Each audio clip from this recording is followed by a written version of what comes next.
The morning sun cast long shadows across the pristine grounds of Windsor Castle, as 10-year-old Prince George walked alongside his personal protection officer, Detective Inspector James Morrison. The young prince moved with the careful grace that had been instilled in him since birth, his small frame carrying the invisible weight of future kingship. James had been assigned to protect the third in line to the throne for nearly 2 years, and in that time, he had watched the boy navigate the complex world of royal protocol with remarkable maturity. On this particular Tuesday in September, the castle buzzed with quiet activity as preparations were underway for a state visit from the Prime Minister of New Zealand. Staff members hurried through corridors carrying fresh linens, polished silver, and carefully arranged flower displays. The atmosphere was one of controlled efficiency, each person knowing their role in maintaining the seamless operation of royal life. Prince George paused near the East Terrace, where several maintenance workers were tending to the famous rose garden. His tutor had dismissed him early from his morning French lesson, giving him a rare 30 minutes of free time before his next scheduled activity. James stood a respectful distance away, his trained eyes scanning the surroundings while remaining alert to any potential threats. The young prince's attention was drawn to an elderly groundskeeper who was struggling with a heavy wheelbarrow filled with pruned branches and fallen leaves. The man, who appeared to be in his 70s, was breathing heavily as he attempted to maneuver the unwieldy load across the uneven gravel path. Sweat beaded on his forehead despite the cool autumn air, and his weathered hands shook slightly as he gripped the handles. Without hesitation, Prince George approached the groundskeeper. James instinctively moved closer, his protective instincts heightened by any deviation from the prince's expected routine. The detective had been trained to anticipate and prevent any situation that might compromise the young royal's safety or dignity. But something in the prince's determined expression made him pause. "Excuse me, sir," Prince George said politely to the groundskeeper, his voice carrying the clear articulation that had been carefully cultivated through years of elocution lessons. "That looks quite heavy. Would you like some help?" The elderly man straightened up, his tired eyes widening in recognition of the young prince. For a moment, he seemed uncertain how to respond, glancing nervously between the boy and the imposing figure of Detective Inspector Morrison. The groundskeeper, whose name was Harold Whitman, had worked on the castle grounds for over 40 years. He had seen 3 generations of the royal family grow up within these walls, but never had one of them directly offered to assist him with his work. "Your Royal Highness," Harold stammered, automatically removing his worn cloth cap and clutching it to his chest.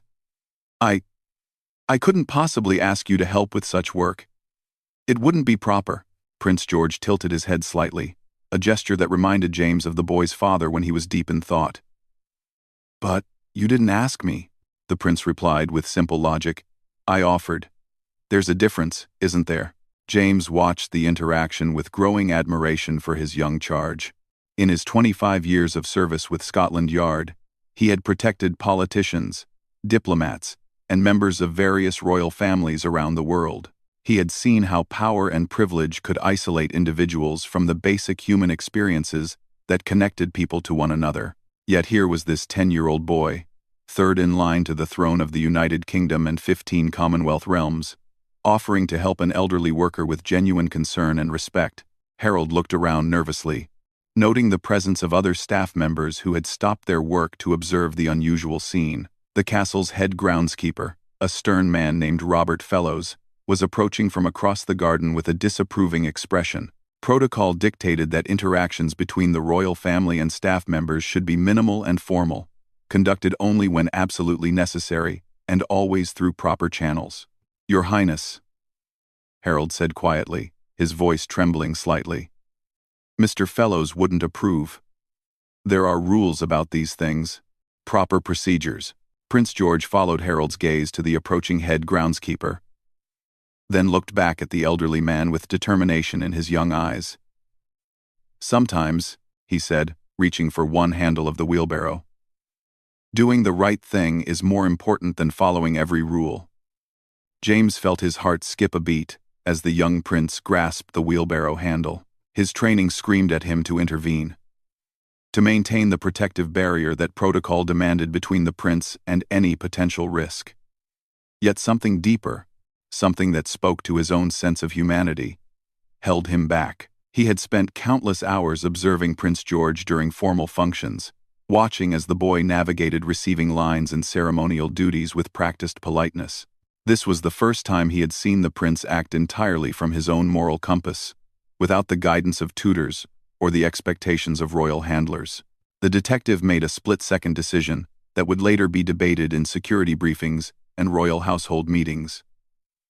Instead of stepping forward to discourage the prince's actions, he moved to position himself strategically, ensuring that he could still fulfill his protective duties while allowing the interaction to continue. His hand remained near his radio, ready to call for backup if needed.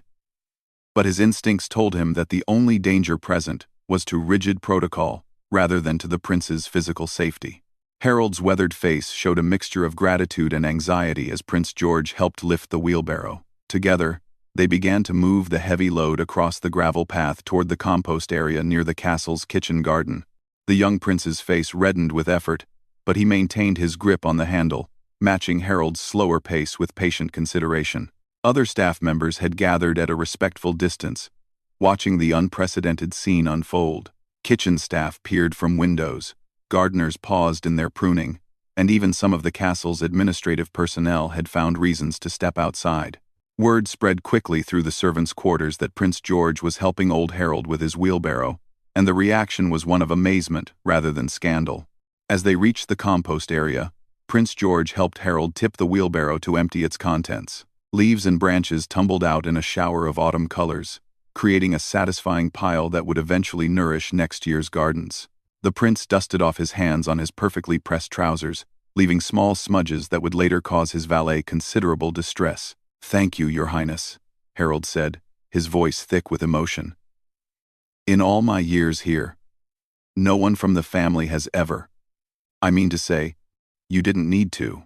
Everyone needs help sometimes," Prince George replied simply. "My great-grandmother always told me that true nobility comes from how we treat others, especially when no one is watching." He paused, looking around at the gathered staff members. "Though it seems quite a few people are watching today." The reference to Queen Elizabeth II, who had passed away 2 years earlier, sent a ripple of emotion through the assembled crowd. The beloved monarch had been known for her own quiet acts of kindness toward staff, though always within the bounds of established protocol. To hear her great-grandson echo her values in such a direct and personal way touched hearts that had served the royal family with devotion for decades. Head groundskeeper Robert Fellows finally reached the group, his stern expression softening as he took in the scene. He had been prepared to deliver a sharp reminder about proper procedures, but the sight of the young prince's genuine smile and Harold's grateful tears gave him pause. In his 15 years of managing the castle's extensive grounds, he had never witnessed such a spontaneous act of kindness from any member of the royal family. "Your Royal Highness," Fellows said carefully, offering a respectful bow. "Perhaps we should inform your equerry of your location. There might be concerns about your schedule." Prince George nodded politely but showed no signs of hurry. "Of course, Mr. Fellows. But first, I'd like to know more about Mr. Whitman's work here. He's been taking care of these gardens for 40 years. That's longer than my father has been alive." James observed the interaction with growing respect for his young charge. The prince was demonstrating an intuitive understanding of leadership that went far beyond his formal education. By showing genuine interest in Harold's work and acknowledging his long service, Prince George was displaying the kind of personal touch that had made his great-grandmother so beloved by the British people. Harold's face lit up as he began to describe his decades of service to the royal household. He spoke of planting trees that had grown to provide shade for royal grandchildren, of maintaining flower beds that had served as backdrops for countless official photographs, and of the pride he took in ensuring that the castle grounds remained worthy of their historic significance. As Harold talked, other groundskeepers gradually joined the conversation, drawn by the prince's evident interest in their work. They explained the seasonal cycles of garden maintenance, the challenges of preserving historic landscaping while adapting to modern environmental concerns, and the careful planning required to ensure that the grounds remained beautiful year-round for both private family use and public events. Prince George listened with the focused attention that his tutors had worked so hard to develop, asking thoughtful questions and making connections between what he was learning and other aspects of royal life that he had observed. His genuine curiosity and respect for the workers' expertise created an atmosphere of mutual appreciation that transcended the usual barriers of protocol and social hierarchy. Detective Inspector Morrison found himself deeply moved by what he was witnessing. In his years of protecting high-profile individuals, he had seen how easy it was for people in positions of power to become isolated from the everyday experiences of ordinary citizens. The prince's willingness to engage with the castle staff on such a personal level suggested that his character was being shaped by values that would serve him well in his future role as king. The conversation was interrupted by the arrival of Prince George's equerry, an efficient young woman named Sarah Mitchell, who had been searching for the prince when he failed to appear for his scheduled appointment with his music tutor. Her expression showed mild alarm as she took in the scene of the young royal, surrounded by groundskeepers, his clothes slightly disheveled from his assistance with the wheelbarrow. "Your Royal Highness," Sarah said with practiced diplomacy, "your piano instructor is waiting in the music room." "Perhaps we should." Prince George turned to her with a smile that showed no awareness of any impropriety in his actions. "Of course, Miss Mitchell. I was just learning about the important work that Mr. Flace, Whitman and his colleagues do to maintain our beautiful gardens." He turned back to Harold and offered a small bow of his own. "Thank you for teaching me so much, Mr. Whitman. I hope we can speak again soon." The elderly groundskeeper's eyes filled with tears as he watched the young prince walk away, flanked by his protection officer and equerry. In 40 years of service to the royal household, he had received numerous commendations, and had even been personally thanked by Queen Elizabeth II on his retirement day, which was still several months away. But nothing in his long career had meant as much to him as those few minutes of genuine human connection with the future king. As Prince George disappeared into the castle, the gathered staff members remained in the garden, discussing what they had witnessed with quiet amazement. The story would spread throughout the royal household within hours, reaching from the lowest kitchen assistant to the highest members of the prince's personal staff. Some would express concern about the breach of protocol, while others would see it as a promising sign of the prince's developing character.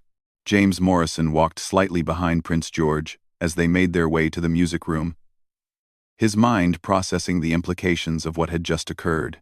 His job was to protect the prince from physical harm, but he was beginning to understand that there were other kinds of protection that the young royal might need.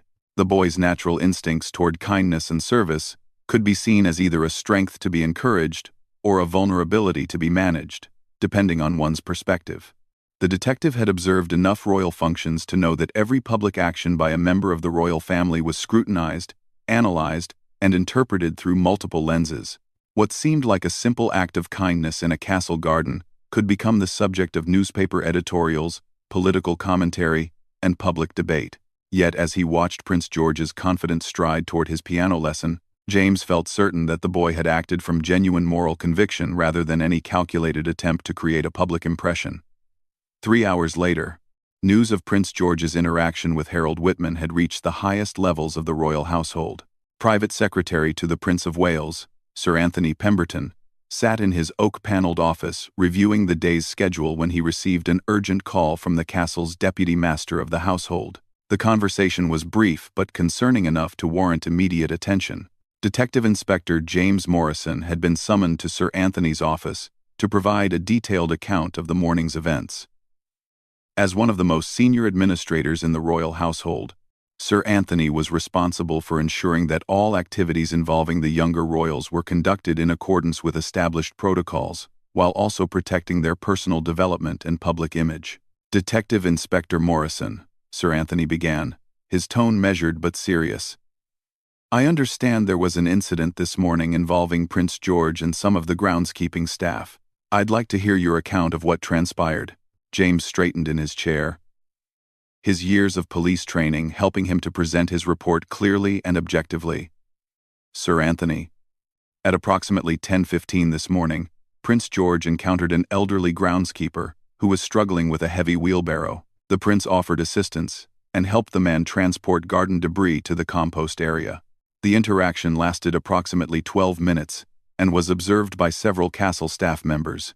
Sir Anthony leaned back in his leather chair, his fingers steepled as he considered the implications.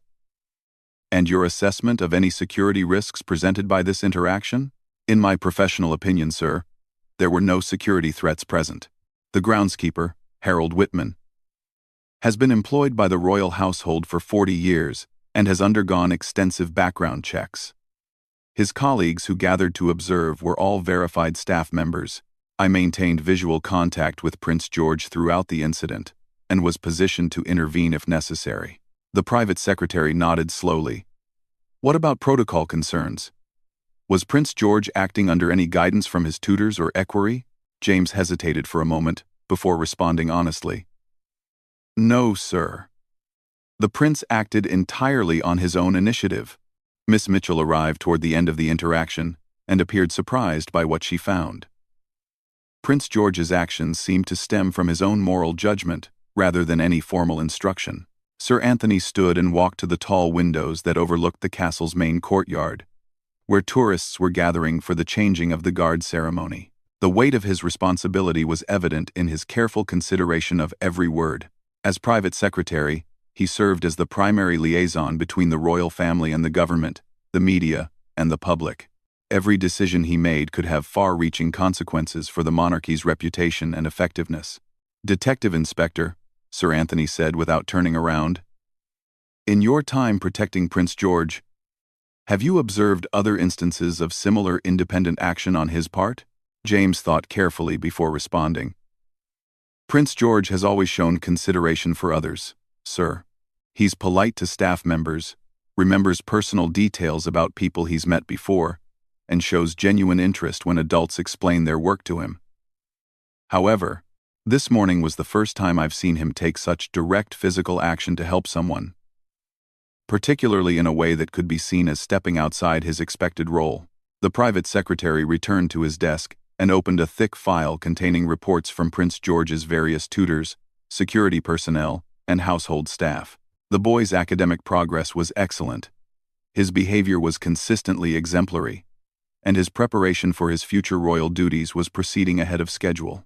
Yet this morning's incident represented something new in his development, something that couldn't be easily categorized or controlled. Has there been any reaction from the staff who witnessed the incident? Sir Anthony asked. The response has been overwhelmingly positive, sir. The kitchen staff were discussing it with obvious approval, and several groundskeepers approached me afterward to express their admiration for Prince George's character. Harold Whitman himself was deeply moved by the prince's gesture. I've heard no criticism from any quarter. Sir Anthony made several notes in the file before looking up at James with a slight smile. And your personal opinion, Detective Inspector? How do you assess what happened this morning? James had been hoping to avoid this question, knowing that his role was to provide security rather than commentary on royal behavior. However, Sir Anthony's direct inquiry required an honest response. Sir, I believe Prince George acted from genuine compassion and moral conviction. His behavior demonstrated leadership qualities that speak well for his future role. While it may have been unconventional, it was also deeply human. The private secretary closed the file and stood again. Thank you for your candid assessment, Detective Inspector. Your discretion in handling the situation this morning was exemplary. I trust that your report of these events will remain confidential, unless specifically requested by senior members of the royal household. As James left the office, he felt a mixture of relief and concern. He had been honest in his assessment while protecting Prince George's reputation, but he wondered what decisions would be made about the prince's future interactions with castle staff. The delicate balance between developing the boy's character and maintaining royal protocol was becoming increasingly complex as he matured and formed his own judgments about appropriate behavior. Meanwhile, in the servants' quarters beneath the main castle, Harold Whitman was finishing his afternoon shift with a lightness in his step that his colleagues hadn't seen in months. The elderly groundskeeper had been struggling with the physical demands of his job for some time, though his pride had prevented him from asking for assistance or acknowledging his growing limitations. The prince's unexpected help had provided more than just physical relief. It had restored his sense of dignity and worth. Harold, called out Margaret Davies, the head of housekeeping, as she encountered him near the staff entrance. I heard about what happened this morning with Prince George. How wonderful that must have been for you. Harold paused in hanging up his work coat, his weathered face lighting up with a smile. Mrs. Davies, in all my years here, I've never experienced anything quite like it. The young prince saw that I was struggling and simply stepped in to help, as natural as you please. No ceremony, no fuss. Just one person helping another. Margaret had worked at the castle for nearly 30 years herself, having started as a junior housemaid and worked her way up to her current position. She had observed the royal family through both formal occasions and private moments, developing a deep appreciation for their dedication to duty while maintaining her own strong opinions about proper behavior and protocol. That speaks very well of his character, Margaret said thoughtfully, though I imagine there are some in the household who might have concerns about protocol. Harold nodded, his expression becoming more serious. Mr. Fellows wasn't entirely pleased when he arrived. Not that he said anything directly, mind you, but I could see the worry in his eyes. There are rules about these things, proper channels and all that. The two long-serving staff members walked together toward the main corridor, their conversation reflecting the complex dynamics that governed life within the royal household. Both had dedicated their careers to serving the monarchy, and both understood the importance of maintaining the dignity and traditions that supported the institution's role in British society. Yet both had also been moved by Prince George's spontaneous act of kindness. In the castle's education wing, Prince George was struggling to concentrate on his piano lesson. His instructor, Miss Elena Kozlov, was an accomplished musician who had been hired to develop the prince's musical abilities as part of his broader cultural education. She had noticed his distraction from the moment he entered the music room, but had attributed it to the beautiful autumn weather visible through the tall windows. "Your Highness," Miss Kozlov said gently, pausing their work on a Bach invention. "Your technique is excellent as always, but your mind seems to be elsewhere today. Is there something you'd like to discuss?" Prince George lifted his hands from the piano keys and looked at his instructor with unusual directness. "Miss Kozlov, do you think it's always right to follow rules, even when following them might prevent you from helping someone who needs help?" The Russian-born pianist had been teaching members of various royal families for over 20 years, but she had never been asked such a profound moral question by any of her young students. Her classical training had emphasized discipline, precision, and adherence to established forms, yet her life experience had taught her that the most meaningful music often came from moments of spontaneous expression and emotional authenticity. "That's a very thoughtful question, Your Highness," she said, sitting down on the piano bench beside him. "In music, we learn scales and techniques and formal structures because they give us the tools to express ourselves clearly and beautifully. But the greatest musicians are those who know when to follow the rules precisely and when to bend them in service of something more important." Prince George considered her words carefully. "So sometimes breaking a rule can be the right thing to do?" Miss Kozlov smiled, recognizing the intelligence and moral seriousness of her young student. "Sometimes, Your Highness, the highest form of respect for rules is knowing when they should yield to higher principles like compassion and service to others. But that requires great wisdom and careful judgment." Their conversation was interrupted by the arrival of Prince George's academic tutor, Dr. Patricia Hawthorne, who was scheduled to conduct his afternoon history lesson. Dr. Hawthorne had been privately briefed about the morning's incident and was prepared to address any questions or concerns the prince might have about appropriate royal behavior. "Good afternoon, Your Highness, Doctor," Hawthorne said with her usual scholarly precision. "I thought we might spend today's lesson discussing the concept of noblesse oblige and its application throughout British royal history." Prince George looked up with immediate interest. "Noblesse oblige? What does that mean exactly?" Dr. Hawthorne settled into her preferred chair near the window and opened her leather portfolio. "It's a French phrase that means nobility obligates. The concept holds that those who are privileged by birth, wealth, or position have a moral responsibility to act generously and responsibly toward those who are less fortunate." The prince's eyes brightened as he recognized the connection to his morning's actions. "So it means that being royal comes with duties, not just privileges?" "Precisely, Your Highness. Throughout British history, the most admired members of the royal family have been those who understood that their position was meant to serve the greater good rather than simply their own comfort or convenience.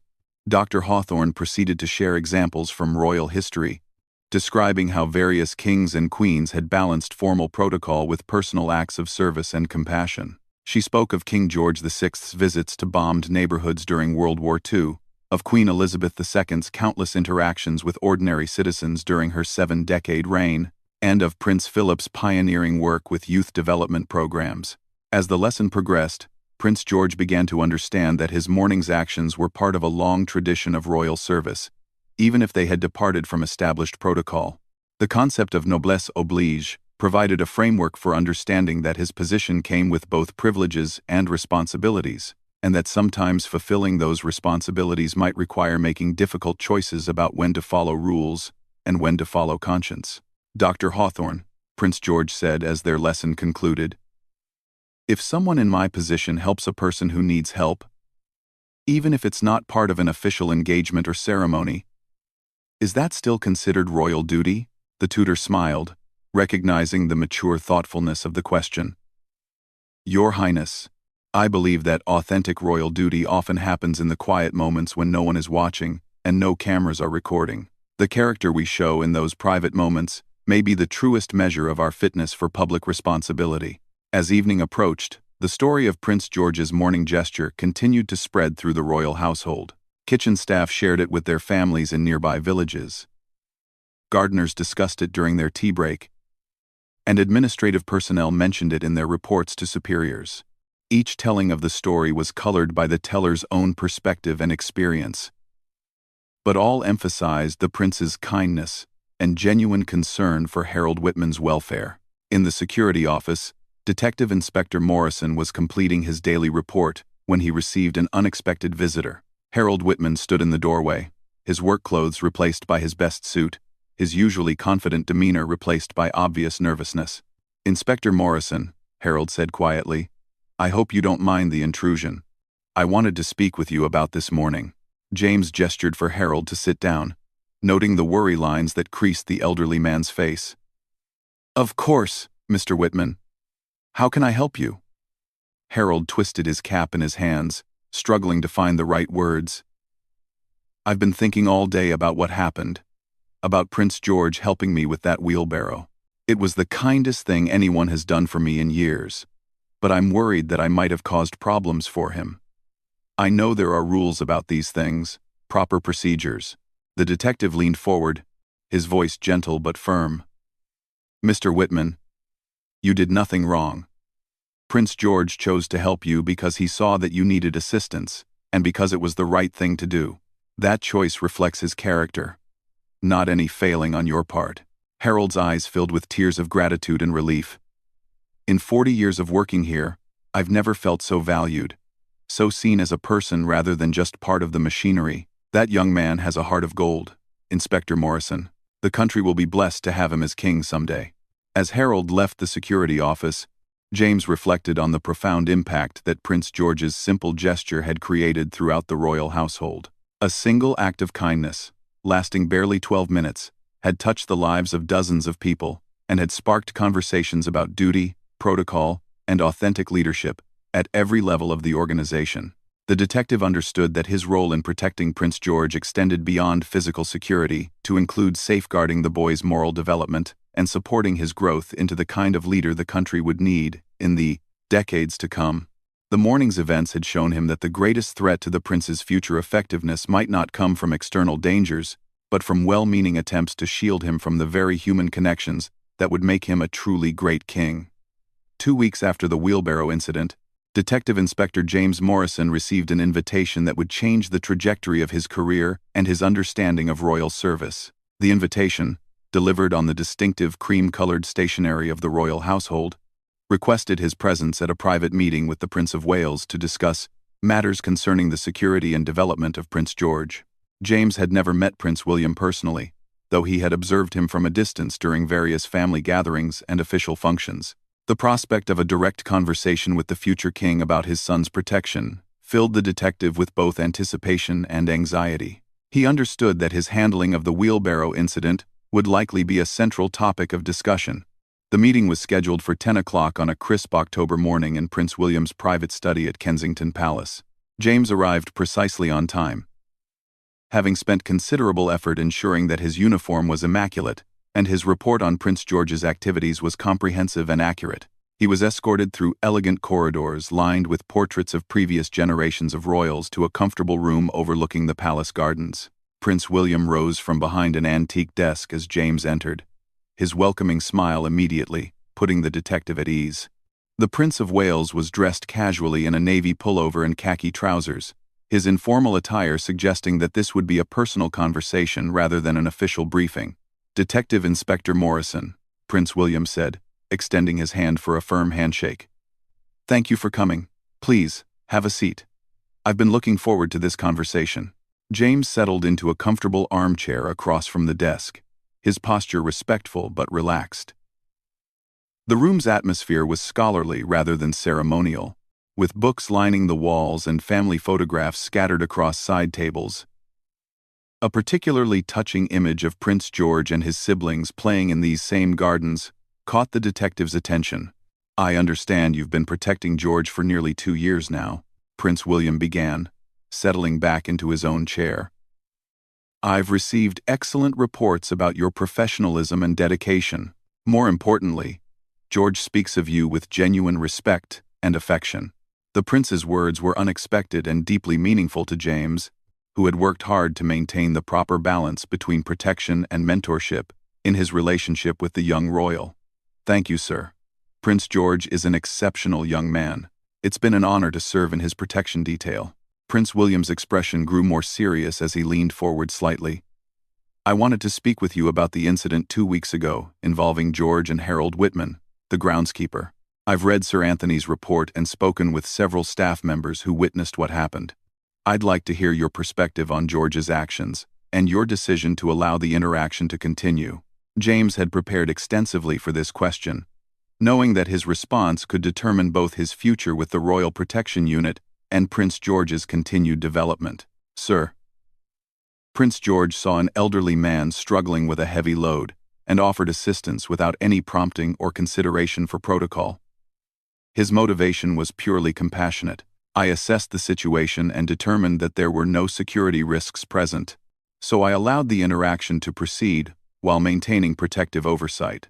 The Prince of Wales nodded thoughtfully. "And your opinion of George's judgment in that moment?" "In my professional assessment, sir, Prince George demonstrated exactly the kind of moral leadership that will serve him well as future king. His actions were spontaneous but not impulsive, helpful but not patronizing, and genuine in their motivation. He treated Harold Whitman with dignity and respect while providing practical assistance." Prince William stood and walked to the window, gazing out at the gardens where his children played regularly. "Detective Inspector, I want to share something with you that I've never discussed publicly. When I was George's age, I sometimes felt trapped by protocol, unable to connect with people in meaningful ways because of concerns about propriety and security. I don't want that for my son." The prince's honesty was startling, and James recognized the trust being placed in him by this admission. "Sir? Sir? The monarchy's greatest strength has always been its connection to the people it serves," Prince William continued, still looking out the window. "My grandmother understood this instinctively. She could follow protocol perfectly when required, but she also knew when to set it aside in favor of human connection. I want George to develop that same instinct." Prince William returned to his desk and pulled out a folder containing what appeared to be letters and reports. "Since the incident with Harold Whitman, I've received dozens of messages from castle staff, expressing their admiration for George's character. More importantly, I've noticed a change in how the staff interact with him. They see him as a real person now, not just a future king, and that's incredibly valuable." James listened intently as the Prince of Wales described his vision for his son's development. Rather than being sheltered from human interaction, Prince George needed carefully managed opportunities to engage with people from all walks of life. The challenge was creating these opportunities while maintaining appropriate security and avoiding the artificial staged encounters that could undermine their authenticity. "Detective Inspector," Prince William said, his tone becoming more formal. I have a proposition for you. I'd like to modify your role with George's protection detail. In addition to your security responsibilities, I want you to serve as a mentor and guide, helping him navigate situations where his natural compassion might conflict with established protocol. The offer was unexpected and represented a significant expansion of James's responsibilities. Sir, I'm honored by your confidence, but I should point out that my training is in security and law enforcement, not in royal protocol or child development. Prince William smiled. That's exactly why you're perfect for this role. You understand real-world situations and genuine human needs. You can help George learn to balance his royal duties with his human instincts. Sir Anthony and the other household officials will handle protocol training. You'll help him understand when protocol serves its purpose and when compassion should take precedence. Over the next hour, Prince William outlined his vision for his son's expanded interaction with the wider world. Rather than restricting Prince George's contact with castle staff, they would create structured opportunities for him to learn about different aspects of the royal household's operation. He would spend time with gardeners, kitchen staff, security personnel, and administrative workers, learning about their responsibilities while developing his understanding of the institution he would someday lead. There's one more thing, Prince William said as their meeting neared its conclusion. Harold Whitman is retiring next month, after 40 years of service. I'd like George to present him with his service medal at a small ceremony. It would be George's first official presentation duty, and I think it's fitting that it should honor the man whose need for help revealed so much about my son's character. James felt a surge of emotion at the appropriateness of this gesture. Sir, I think Harold would be deeply honored, and it would be meaningful for Prince George as well. 3 weeks later, a small gathering assembled in the same garden where Prince George had first encountered Harold Whitman struggling with his wheelbarrow. The ceremony was intimate, attended only by senior groundskeeping staff, key household officials, and Harold's immediate family. Prince George, dressed in a formal suit but looking surprisingly relaxed, stood beside a small podium that had been set up near the rose garden. Detective Inspector Morrison watched from his usual protective position as Prince George prepared to make his first official presentation. The boy had spent considerable time preparing his remarks, working with his tutors to craft words that would honor Harold's service while expressing his personal gratitude for what he had learned from their encounter. Ladies and gentlemen, Prince George began, his voice clear and confident. We gather today to honor Mr. Harold Whitman, who has devoted 40 years of his life to maintaining the beauty and dignity of these historic grounds. During his service, he has tended gardens that have witnessed centuries of royal history, and he has done so with dedication, skill, and pride. Harold stood at attention, his best suit pressed to perfection, his face glowing with pride as his family watched from nearby chairs. The elderly groundskeeper had been overwhelmed when informed about the ceremony, unable to believe that his years of quiet service would be recognized in such a personal way by the future king.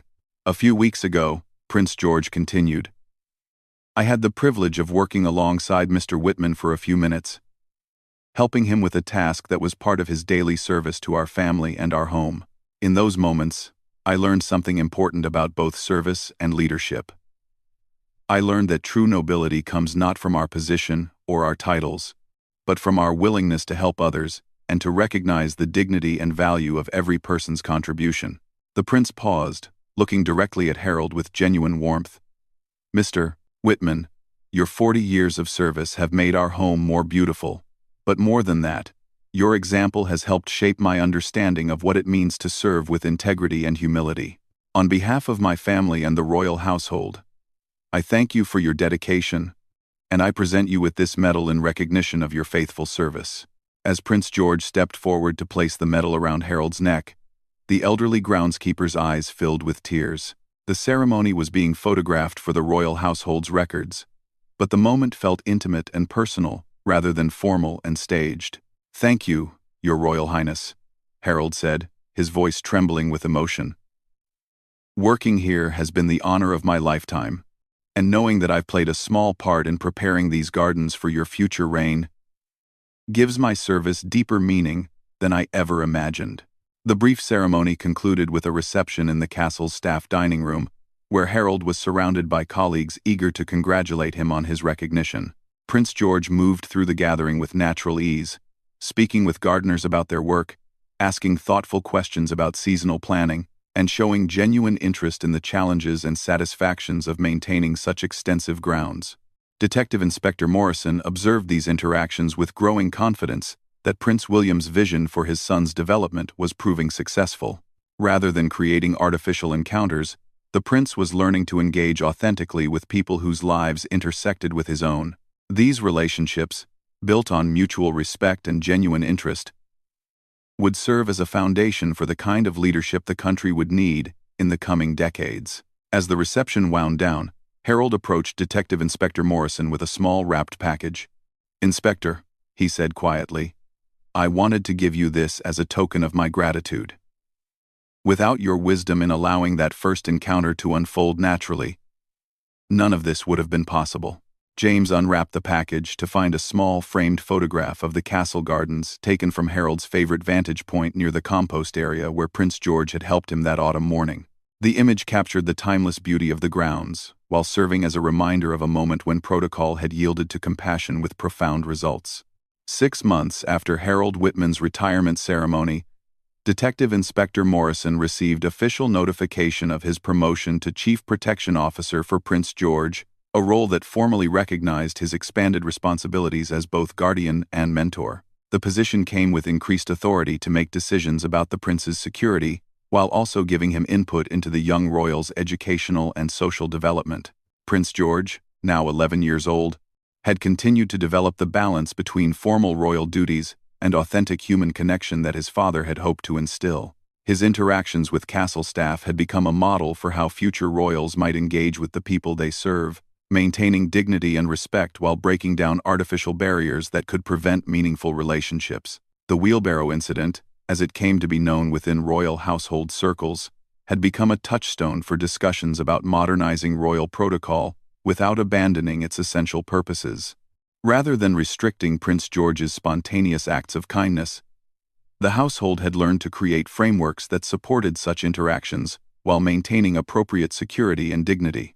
Harold Whitman, enjoying his retirement in a cottage on the castle grounds, had become an unofficial advisor on matters relating to staff, morale, and long-term service recognition. His story was quietly shared with new employees as an example of how individual dedication could be noticed and valued at the highest levels of the royal household. Most significantly, Prince George had internalized the lesson that true leadership often required the courage to act on moral conviction, even when such action might challenge established expectations. His understanding of noblesse oblige had evolved from an abstract concept learned in history lessons to a lived principle that guided his daily interactions with everyone he encountered. Detective Inspector Morrison, reflecting on his expanded role, understood that he was witnessing the formation of a future king whose reign would be characterized by the same combination of dignity and accessibility that had made Queen Elizabeth II so beloved. The quiet action in a castle garden had revealed character traits that would eventually shape the monarchy's relationship with the British people for generations to come. The story of Prince George's simple gesture of helping an elderly groundskeeper had rippled through the royal household and beyond, touching lives in ways that no formal ceremony or official engagement could have achieved. It had demonstrated that the most powerful acts of leadership often happen in the smallest moments, when no cameras are present and no speeches are required. But when one person simply chooses to help another in need, as Prince George continued his education and preparation for his future role, the lessons learned in those few minutes beside Harold Whitman's wheelbarrow remained central to his developing understanding of what it truly meant to be royal. The incident had shown that the highest form of noble behavior was not the perfect execution of protocol, but the willingness to set protocol aside when human compassion demanded action. In the years that followed, the prince would face many more complex decisions about when to follow established rules and when to follow his conscience. But the foundation laid in that autumn garden, supported by a detective who chose wisdom over rigid adherence to procedure, would guide him toward becoming the kind of leader who could honor tradition while remaining genuinely connected to the people he was destined to serve.